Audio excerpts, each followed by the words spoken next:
Assalamualaikum warahmatullahi wabarakatuh. Bismillahirrahmanirrahim. Hadratil mukarramin, para asatidzah, wabil khusus yang sama-sama kita muliakan Ketua Dewan Dakwah Islamiyah Indonesia Kabupaten Bekasi, guru kita Al-Mukarram wal Mahbub Bapak Kiai Haji M. Ahbab Ahpas SAG, para ketua-ketua, para pengurus semuanya yang insya Allah selalu diberikan semangat dalam memperjuangkan dakwah Islamiyah kita. Pada kesempatan kali ini saya akan sampaikan 3 poin berkaitan dengan kultum subuh pada kali ini. Para bapak hadirin sekalian, di antara tugas kita sebagai da'i, sebagai orang yang mengajak berlandaskan kepada surah Al-Imran ayat 110, kuntum khaira ummatin ukhrijat linnas ta'muruna bil ma'ruf wa tanhauna 'anil munkar. Kemudian juga tugas kita dalam surah Yusuf ayat 108, qul hadhihi sabili ad'u ilallah ala basirah, yaitu kita menunjukkan jalan agama Allah. Ini adalah landasan daripada tugas kita. Oleh karena itu, di dalam kitab Usulud Dakwah yang dikarang oleh Dr. Abdul Karim Zidan, beliau ini adalah guru di kuliah adab Universitas Baghdad. Bukunya memang udah lama sekali.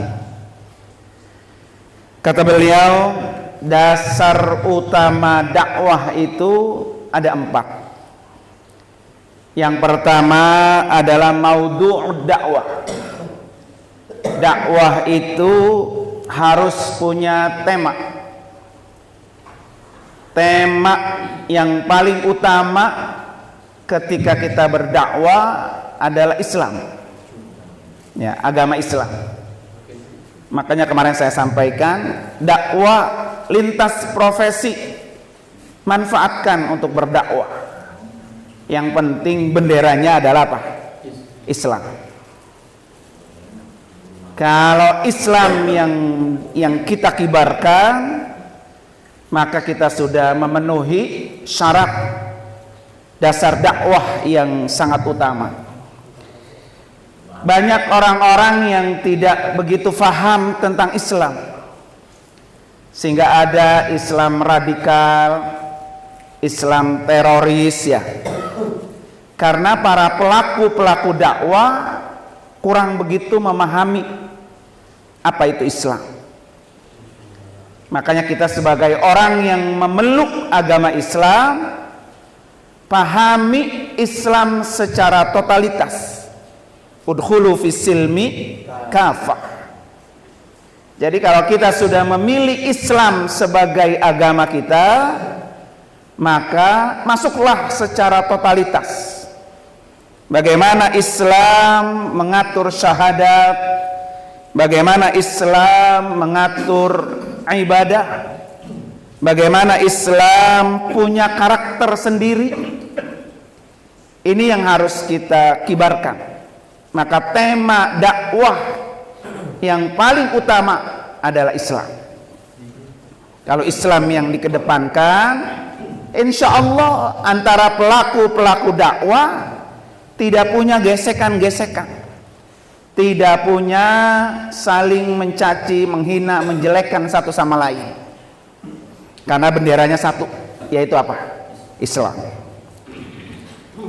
Penting sekali karena kalau kita tidak ikuti nizam, ya, aturan agama Islam, maka kita akan selalu kalah, akan selalu terkebelakang.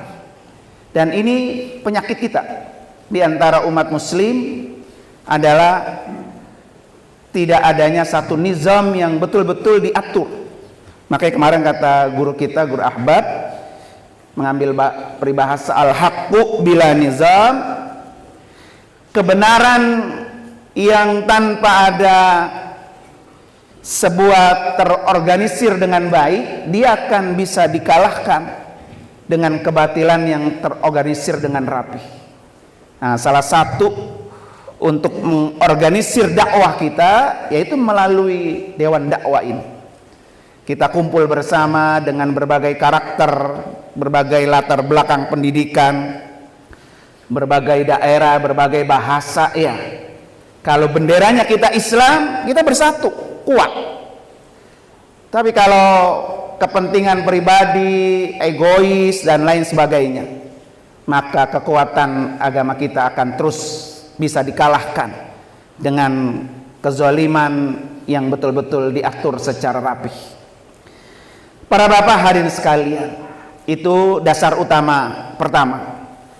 Dasar utama kedua ketika kita berdakwah adalah ad-da'i, personalitinya sendiri kita. Maka jadilah kita personality atau da'i yang berkualitas, da'i yang berilmu, da'i yang bisa mengenal Islam secara detail, da'i yang punya akhlak. Karena bagaimana orang bisa ngikut Islam, Pak, ya, kalau muslimnya personalitinya tadi tidak membuat orang simpati seperti Rasulullah. Makanya Rasulullah itu banyak dicintai oleh orang, banyak dicintai oleh kawan, banyak dicintai oleh lawan, karena beliau personalitinya sempurna. Kesempurnaannya apa? Tidak pernah salah. Kesempurnaannya apa? Apa yang dikata itu yang dikerjain.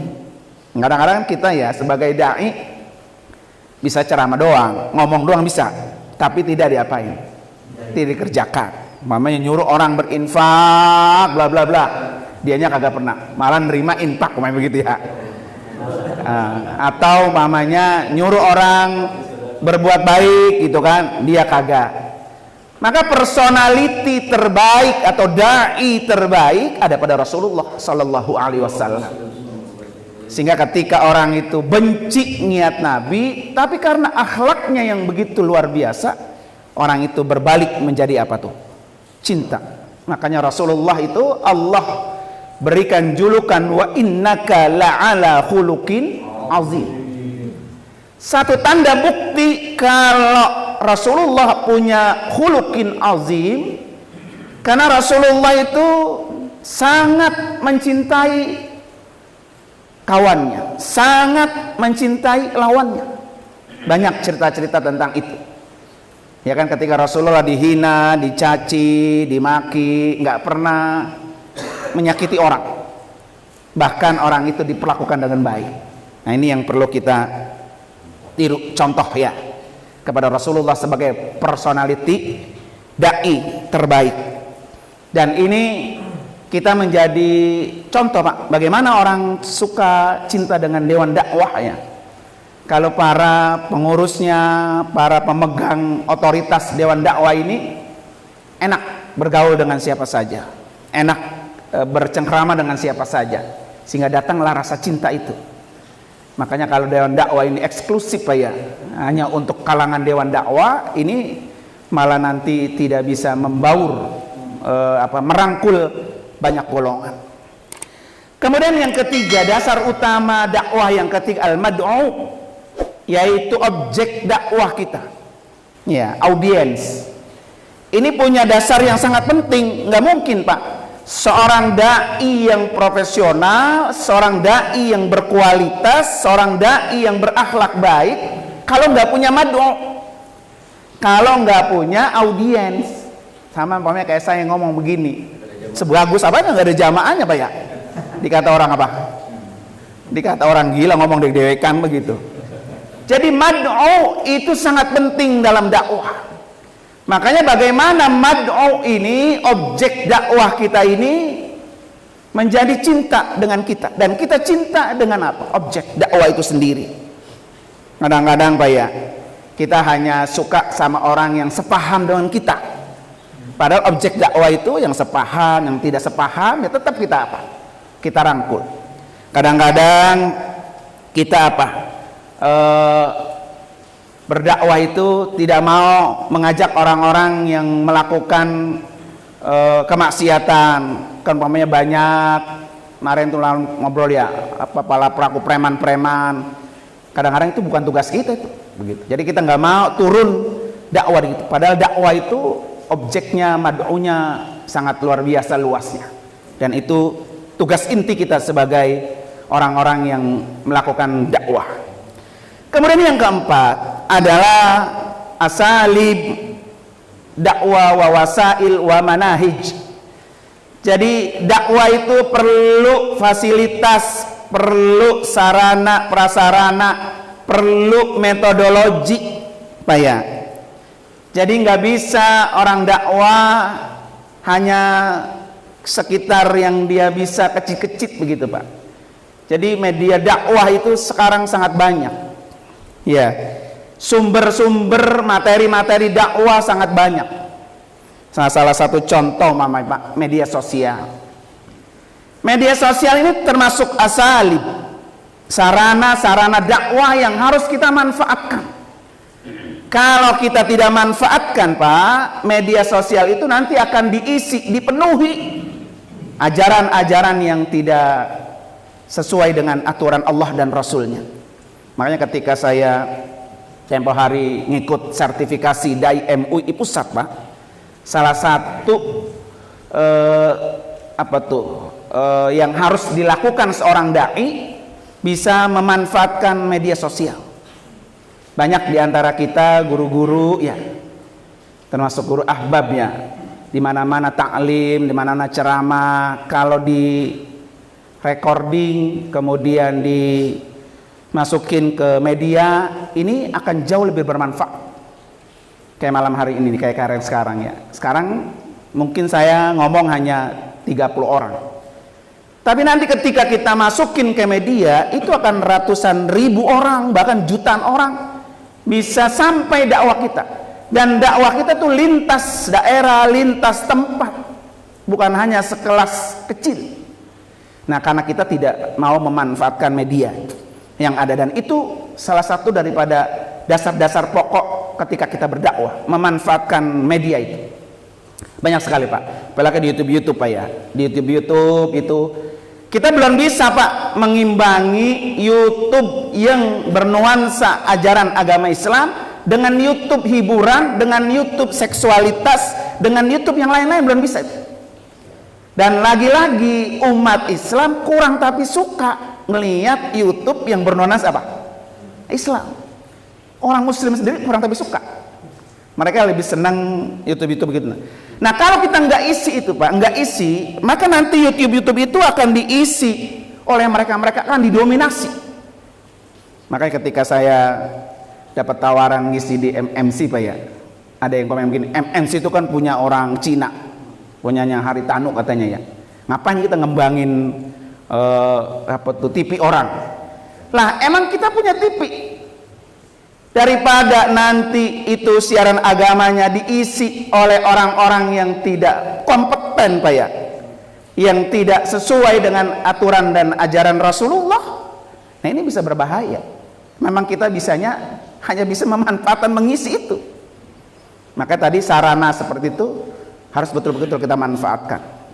Dan saya yakin bahwa di antara kita tuh orang-orang yang luar biasa, ya kan, orang-orang yang punya kemampuan sangat mumpuni di dalam dakwah, tapi terkadang karena tidak ada media akhirnya kecil. Maka peribahasa begini Pak, Ini acara Dewan Dakwah Raker. Kalau tidak diekspos di media sosial, artinya tidak diliput, Pak ya. Ini kan kita banyak wartawan nih. Tidak diliput di media online, dia akan terasa kecil. Walaupun memang kecil. Nah, tapi kalau dia diliput, Pak, oleh 10 media online, kegiatannya apa saja, terus kemudian program-programnya apa, maka Dewan Dakwah ini menjadi besar. Karena kegiatan Dewan Dakwah ini dibaca oleh banyak orang, bukan hanya orang Bekasi saja, tetapi seluruh antero dunia. Saya punya teman, Pak, dulu waktu di Mesir serumah. Selesai pulang, selesai tugas, Pak, udah selesai kuliah nggak ketemu-temu lagi. Sekarang mereka ada yang tinggal di Belanda 20 tahun. Mereka tinggal di Malaysia, tinggal di sana ngajar. Dipertemukan sama mereka tuh di mana, Pak? Di YouTube. Ketika dibuka YouTube, lah ini Ustadz Enung ini ya, langsung di komen, langsung bisa nomor telepon, itu bisa bersambung, artinya bisa menyambung silaturahmi dari media itu secara internasional. Makanya ketika saya buka itu YouTube saya itu banyak yang nonton, orang Indonesia, orang Saudi Arabia, banyak itu, Malaysia banyak. Karena memang, Pak, kalau Bapak bisa berdakwah jauh lagi, Pak ya, umpamanya di Malaysia itu penduduk Indonesia, Pak, di Malaysia puluhan ribu. Saya diundang ke Penang itu tempo hari acara tabligh akbar, Pak ya. Berapa di Penang, Pak? 75.000 TKW. Dan itu butuh para duatnya, para dai-dai untuk bisa mensiarkan Islam sampai ke sana. Dan mereka itu haus, Pak, semua. Tempo hari saya juga diundang ceramah ke Hong Kong.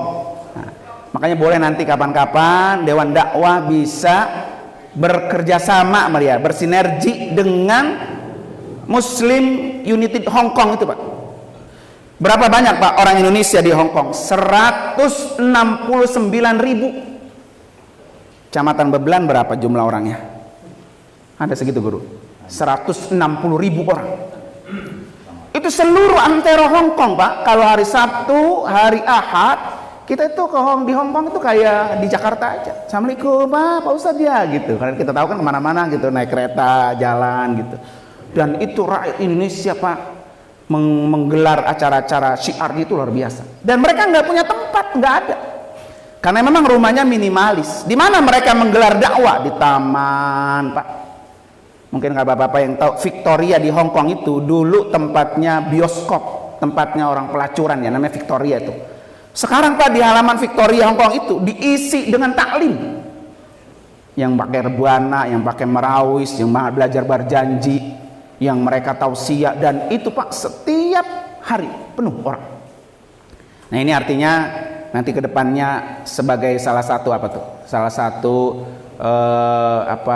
inovasi dakwah kita. Biar Dewan Dakwah Kabupaten Bekasi go internasional. Yang penting kan bisa ada kerjasama. Salah satu, ini guru saya kasih bocoran, Pak ya. Salah satu yang diinginkan oleh di Hong Kong itu, Pak, ada alumni At-Taqwa, Pak Kiai Muhaimin. Waktu saya pulang dari Hong Kong, beliau titip amanah sama saya. Pak Ustadz, saya minta tolong bisa kirim apa tuh, Pak? Apa yang tukang tutorial tajhiz jenazah, bagaimana mandiin jenazah, bagaimana ngafanin jenazah, tutorial ya, Pak. Apa sih namanya, narasumber gitu, Pak. Nah, narasumber instruktur maksud saya gitu. Nah, tajhizul jenazah, bagaimana dia mengafankan, bagaimana dia memandikan, bagaimana menyolatkan. Dan Muslim Hong Kong itu butuh itu, Pak. Nah, kalau di Dewan Dakwah itu punya tadi instruktur tajhizul jenazah, boleh tadi ajukan dengan syarat tadi bisa bahasa Inggris. Nah, guru-guru kita nih kagak bisa itu. Nah, itu kan? Yes, no. Nah, karena apa tuh? Dia memberikan instrukturnya itu, Pak, bukan hanya untuk orang Indonesia, ada orang Filipina, ada orang Cina, ada orang mana-mana itu. Dan sampai hari ini, Pak, saya belum bisa menjawab itu karena belum menemu instruktur tajhizul jenazah yang pinter bahasa Inggris. Ada di kampung tukang ngurusin jenazah, aki-aki, udah Pak ya. Karena kita tuh nggak bisa. Nah, makanya mungkin salah satu program kita yang bisa segera itu adalah bagaimana bisa membuat pelatihan tajhizul jenazah. Seluruh masjid-masjid kita undang, nanti kasih instruktur yang bagus. Syukur-syukur nanti instrukturnya bisa bahasa Inggris dan ini menjadi apa? Karena apa? Apalagi kemarin bawa COVID itu. COVID itu Pak, amil kewalahan. Banyakan yang mati sama yang mandiin. Kita nggak bisa. Kita nggak bisa. Saya termasuk juga nggak bisa juga karena kita nggak pernah melakukan itu. Makanya nanti kapan-kapan Dewan Dakwah ini bikin satu pelatihan tentang tajhizul jenazah. Biar kita tuh semua bisa. Kalau kita bisa, kita akan jadi instruktur di mana-mana. Karena kita anggap itu urusan amil itu bukan urusan kita. Nah, padahal itu urusan kita gitu ya. Kalau amil sakit, amil lagi jalan-jalan, ada mati hari itu ya. Pokoknya amil ngikut ke sini, ada yang mati sana 2 orang, siapa yang mandiin Pak? Nah, kan itu penting kalau kita bisa semua. Nah, ini bagian daripada tugas kita Pak ya. Para bapak hadirin sekalian, itu poin pertama yang saya sampaikan tentang usulud dakwah. Poin yang kedua, tadi saya bilang 3 poin Pak ya. Poin yang kedua, sebagaimana motonya Al-Maghfurlah pakai Haji Nur Ali Pak. Beliau itu mencetak generasi-generasi murid atau para duat Pak ya, para dai-dai. Motonya ada 3. Pertama, bagaimana menjadi dai yang benar, yang berakhlak. Itu yang paling utama. Kenapa Rasulullah tadi liutammima makarimal akhlak Pak ya? Karena dengan akhlak itu orang simpati. Kadang-kadang ada guru, ada penceramah, akhlaknya nggak enak gitu Pak. Ngomong asal nyeletuk gitu ya. Atau kalau diundang milih-milih gitu Pak ya. Ya kalau yang gedean didatengin gitu ya. Atau kalau kagak diundang marah, walaupun tetangga deket, diajak kagak ngundang gua, begitu Pak ya. Nah ini karena tadi mungkin salah satunya kurang memiliki apa tuh? Akhlak. Maka akhlak itu paling penting untuk kita tanamkan sebagai doa, sebagai dai, Pak ya.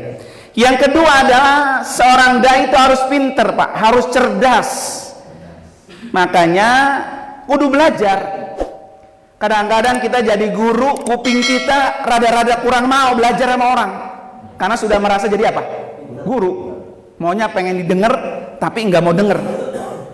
Padahal kalau kita ngaji Pak, sama siapa kek? Sama murid kita, kebetulan murid kita, gurunya Pak ya, yang ngajar murid kita.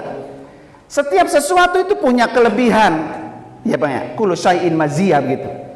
Walaupun dia murid kita, dia ngajar, dia pasti punya kelebihan yang kita nggak punya. Maka panteng telinga kita untuk mendengarkan apa yang mereka sampaikan.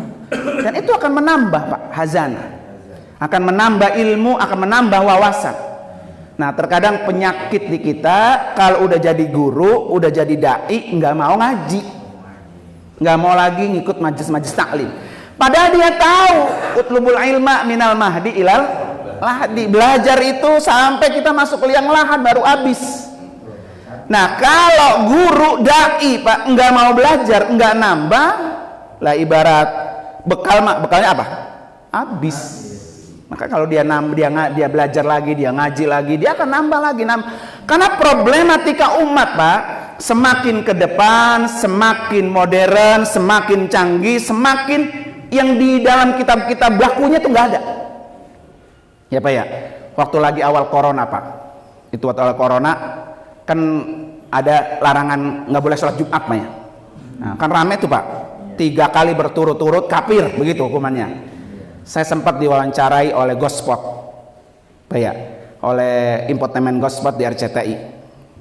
Nah itu bagaimana pandangan Ustadz berkaitan dengan orang tidak sholat Jumat 3 kali berturut-turut. Tempo hari juga waktu lagi awal corona rame berkaitan dengan nikah online. Apa ya? Nikah online.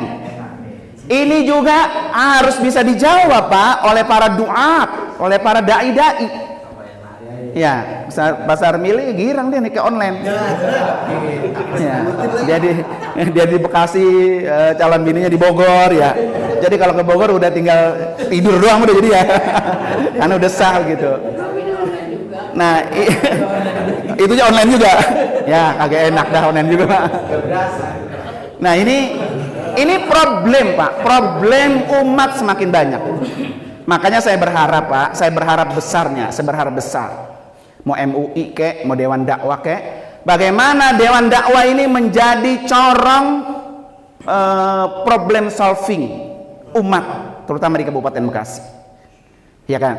Jadi nanti membuka link, namanya kayak apa tuh, media online atau kayak apa tuh Pak, blog. Kan ini udah teman-teman udah bisa semua ya, blog, website, media online. Nanti dari blog itu kita membuka problem solving, pertanyaan-pertanyaan, problem-problem masyarakat umat Islam, baik kelasnya kabupaten maupun kelasnya internasional. Nanti pertanyaan mereka dijawab secara online, baik secara tulisan ataupun secara oral. Nah, ini penting Pak, karena banyak orang yang suka membaca, tapi banyak orang yang tidak suka menonton. Banyak orang yang suka menonton tapi nggak suka membaca. Makanya kenapa Pak, kayak tadi pagi tuh saya share berkaitan hari ini tayang, kemarin saya syuting di iNews TV ya.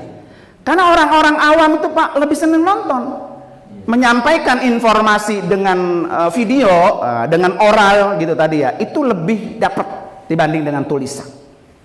Makanya kita jadi program bikin blog atau bikin website khusus menjadi problem solving. Nah, kalau itu sudah digarap itu Pak, itu juga, nah itu ajan lagi Pak.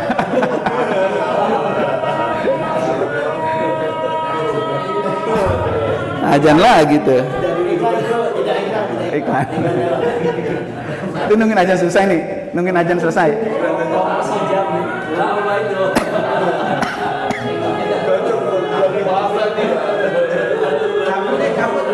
Cabut bisa. Jadi ini salah satu di bagian mana tuh tadi kemarin waktu kita sidang komisi itu, yang blog, website, nah itu harus digarap segera biar Dewan Dakwah Kabupaten Bekasi cepat nge-booming. Dia membuka, karena di sini juga banyak guru-guru yang bisa menjawab itu. Nanti terserah siapa yang mau jadi apa tuh, yang mau ngoral masalah itu. Ya, mau ngoral gitu. Nanti ada masalah, banyak ketua sampaikan. Saya yakin tuh banyak banget. Saya sering banget itu dipinta begitu. Bukan hanya dipinta orang biasa, tapi dipinta media-media di televisi. Karena saya sudah banyak teman-teman yang di Godspot, di Barista, di Hotshot gitu Pak ya, di infotainment itu banyak wartawan itu kalau ada apa-apa dia tinggal telepon aja. Pak Ustaz mau wawancara masalah gini ya, kapan bisa siapnya? Nanti kan kalau ada Dewan Dakwah ya Dewan Dakwah udah. Nanti atribut Dewan Dakwah itu kita pakai, makanya bajunya atau jaketnya atau selendangnya. Nanti dia akan, Dewan Dakwah akan nge-booming. Nah ini salah satu juga tadi manahij Pak ya, metodologi ketika kita berdakwah. Kemudian juga yang ketiga, moto Al-Maghfurlah pakai jurnal itu adalah bagaimana seorang dai itu punya keterampilan, punya kemampuan, punya kebisaan, profesionalisme gitu Pak. Yang pertama Pak, bahwa kita itu harus bisa dari salah satu bagian dakwah. Umpamanya bisa nulis sebanyak-banyaknya. Coba Pak lihat ulama-ulama terdahulu, mana yang tidak ada tulisannya. Imam Syafi'i lebih banyak lembaran tulisannya daripada usianya. 54 tahun beliau meninggal Pak ya, tapi karyanya luar biasa. Karena menulis itu bagian dakwah yang sangat penting dan itu abadi Pak. Coba tahun berapa Imam Syafi'i meninggal, sampai hari ini ajarannya, tulisannya, kitabnya kita pakai. Dan ulama-ulama kita Pak, ya termasuk juga Al-Maghfurlah pakai Hajrul Ali, karena tidak ada tulisannya jadi akan bisa hilang. Tapi kalau kita punya tulisan, nah ini nanti dari website atau blog yang problem solving tadi Pak, nanti dijawab dari pertanyaannya itu jadi sebuah buku Dewan Dakwah ya Pak ya. Nah itu bisa membuat apa tuh namanya, itu sebuah keterampilan Pak, supaya ilmunya terus membekas Pak. Dan jarang Pak ulama-ulama itu bisa nulis, jarang, kecuali ulama-ulama terdahulu. Halo kayak Imam Syafi'i, Imam Hanafi, Imam Hambali, semua tuh ulama-ulama Azhar apalagi Pak, luar biasa. Mereka semua punya tafsir Pak ya, punya buku, punya kitab luar biasa. Dan itu kita sama-sama tahu dalilnya, menjadikan sedekahun jariyah, pahala yang terus mengalir. Nah, bagaimana ketika kita menjadi dai yang terampil, dai yang profesional, bukan hanya bisa dinikmati saat kita hidup, tetapi juga kita nikmati saat kita sudah berada di alam kubur. Makanya kita harus bisa apa? Menulis. Ya, karena mah gampang Pak, kayak Guru Ahbab mamanya suruh nulis nggak bisa. Beliau ceramahnya ditulis. Kayak Syekh Ali Jabir Pak. Ali Jabir tuh bukunya Pak luar biasa, banyak banget. Dari mana diambil? Dari ceramah-ceramah beliau, ditulis sama timnya. Makanya tadi saya bilang kalau Guru Ahbab nanti ceramah kemana, siap-siap udah dikamerain, nanti timnya pulang nulis. Kan kalau dikamerain begini Pak, terkonsep begini nih. Apa materi yang kita sampaikan dikonsep, karena dia direkam. Kalau direkam nggak boleh salah. Kalau salah fatal akhirnya. Nah makanya nanti dulu kayak Abuya itu ya, Abuya kayak Haji Nur Anwar, saya udah sampaikan, Buya ayo setiap taklim, setiap ceramah nanti direkam. Dia malu kata nung, saya udah tua dia kata gitu. Mungkin salah satunya kalau direkam kan di konsep. Konsepnya itu yang kagak ada waktu. Nah, yang konsepnya itu yang belum punya waktu. Nah, harus ada tim itu. Nah, ini akan menjadi satu keterampilan yang abadi. Atau juga terampil ini profesional, Pak. Profesional itu artinya apa, Pak? Kita tidak perlu banyak cabang ilmu yang kita kuasai, kecil sedikit tapi itu menghasilkan. Itu profesional, Pak ya. Contoh mamanya kayak haji dan umroh itu kan bagian kecil dari kitab fikih Pak. Bagian kecil dari kitab fikih. Kan fikih itu banyak, ada toharo, ada jihad, ada waris, ada nikah, macam-macam, ada haji, ada umroh, ada sholat Pak ya. Tapi karena dia itu dikelola dengan luar biasa Pak, maka haji dan umroh itu mendatangkan aset yang juga luar biasa. Apa Pak? Ketika kita haji kagak ada yang jadi duit. Seragam jadi duit, Pak ya, peci jadi duit, ihram jadi duit, catering jadi duit, guide jadi duit, hotel jadi duit, Pak ya, pesawat jadi duit, banyak. Padahal itu kecil. Jadi kalau ada satu bidang ilmu yang kita profesional, kita kuasai penuh, maka insya Allah itu akan bisa membuat kita orang-orang yang terampil. Nah ini yang diajarkan oleh Al-Maghfurlah. Makanya ada terampil khutbah, terampil kitabah. Nah, bisa dia ceramah, bisa juga dia menulis. Nah menulis ini satu hal yang memang harus dipaksa Pak.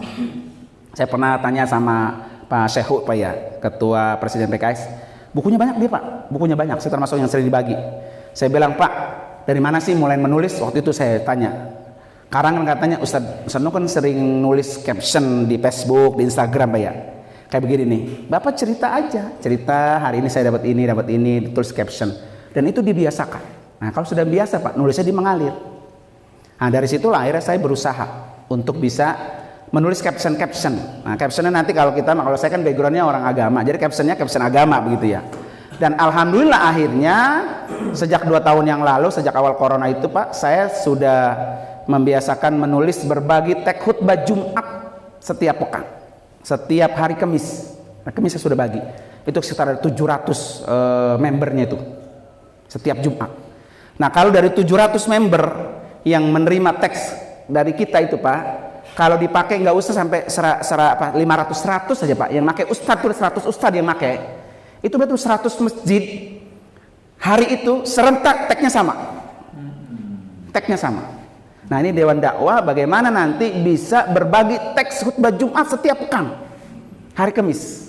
Nanti kan misi-misi dakwahnya, misi-misi Dewan Dakwah itu bisa kita selipkan.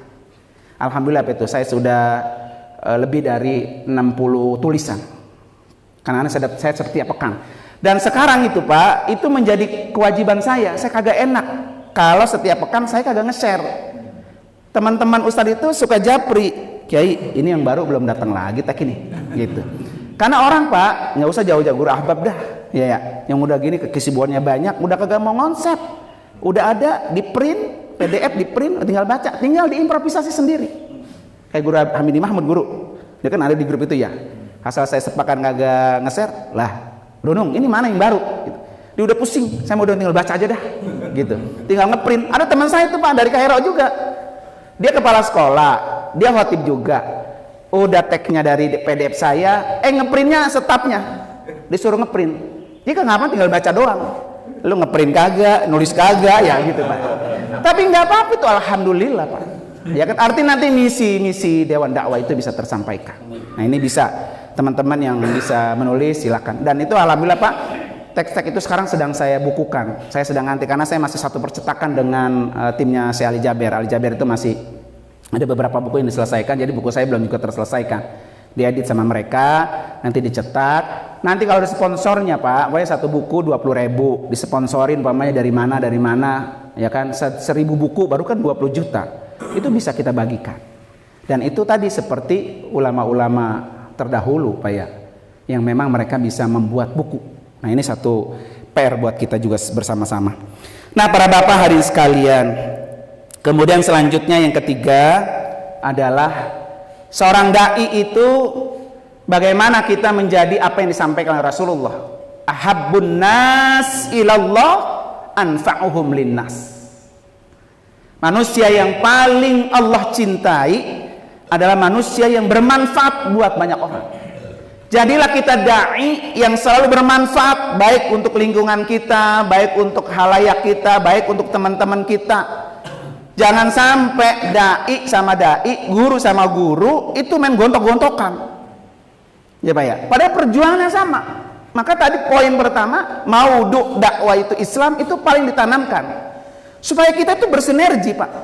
Ini kadang-kadang penceramah yang satu, usaha yang satu, Pak, main jelek-jelekin. Nah ini karena tadi dia tidak mau menjadikan dirinya ahabbun nas ilallah anfa'uhum linnas Pak ya. Apa yang kita bisa jadikan kita sebagai orang-orang yang bermanfaat di antara sekitar kita. Dan kadang-kadang Pak ya, justru penyakit hasad, penyakit dengki itu ada di antara kita, di antara dai. Dan itu penyakit yang paling berat. Tugas kita bagaimana kita menyingkirkan penyakit itu di antara kita Pak. Ya kan? Makanya Allah ajarkan dalam surah Al-Hasyr ayat 10 itu, wala taj'al fi qulubina ghillal lil ladzina amanu innaka raufur rahim, gitu Pak. Jadi kita harus menghilangkan, ya Allah jangan kau jadikan saya itu ada penyakit al-ghillu, penyakit dengki. Dengkinya siapa Pak? Sama-sama kita, sama-sama orang beriman. Apa pernah Bapak tuh dengki sama punya tetangga yang Cina? Kita nggak pernah iri ketika Cina itu lebih maju dari kita, nggak pernah iri. Tapi ketika ada ustadz lebih maju dari kita, ada umat muslim lebih maju dari kita, itu dengki. Nah itu memang Allah sudah jadi wala taj'al fi qulubina ghillal lil ladzina amanu. Nah ini perjuangan kita Pak. Dan itu banyak di antara para kita, para duat, ya Pak ya, para dai-dai, penyakit hasad, dengki yang masih mendominasi di hati kita. Dan kita harus buang jauh-jauh. Kalau itu aja Pak kita belum bisa belum bisa lawan, bagaimana kita bisa menyatukan umat yang memang hatinya jauh lebih banyak. Hati kita dewek aja kita belum bisa perjuangkan gitu. Maka salah satu usaha kita adalah wala taj'al fi qulubina ghillal lil ladzina amanu innaka raufur rahim, gitu Pak ya. Bagaimana menghilangkan al-ghillu itu? Makanya kata Allah innaka raufur rahim. Bagaimana kita melawan penyakit al-ghillu itu? Dengan rauf, dengan rahim. Kita berkasih sayang dengan orang, kita berbagi dengan orang, gitu Pak ya. Kadang-kadang kita sama saudara aja Pak, masalah nggak habis-habis. Sama orang baik, sama orang akur, sama orang apa baik dibawain. Kira sama saudara sendiri kagak, pelit.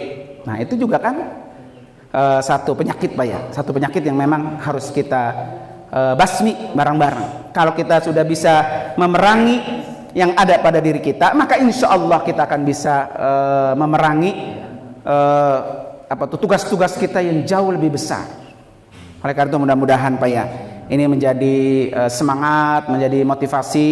Saya yakin Pak, nanti kalau Dewan Dakwah punya YouTube, ya kan, teman-teman yang bisa berceramah di mana-mana, silakan diisi sebagai mengkanter Pak ya. Atau juga banyak amalan-amalan yang berserakan, tulisan-tulisan yang berserakan Pak. Tulisan-tulisan yang Ahlus Sunnah wal Jamaah, tuh kurang Bapak coba kalau ngambil di Google. Bapak ngambilnya di mana? Di media online NU, apa media online ini, media online banyak sekali itu. Media online yang Dewan Dakwah belum ada. Sehingga orang umat Pak bingung, saya mau cari rujukan ini media online siapa? Ya kan, karena orang belajar kan begitu melalui media online. Maka mudah-mudahan insya Allah Pak ya, teman-teman yang bisa menulis, teman-teman yang bisa orator, teman-teman yang bisa di dunia media sosial dimanfaatkan. Oleh karena itu mari sama-sama kita baca suratul Fatihah. Mudah-mudahan kita selalu diberikan semangat, dijadikan orang yang selalu bermanfaat dan menjadi dai-dai profesional. Ala hadiniyah wa kulli niyatin salihah wa hadratin Nabi Al-Fatihah. A'udzubillahi minasyaitonir rajim. Bismillahirrahmanirrahim. Alhamdulillahirabbil alamin arrahmanir rahim maliki yaumiddin. Iyyaka na'budu wa iyyaka nasta'in. Ihdinas siratal mustaqim. Siratal ladzina an'amta 'alaihim ghairil maghdubi 'alaihim waladdallin. Amin.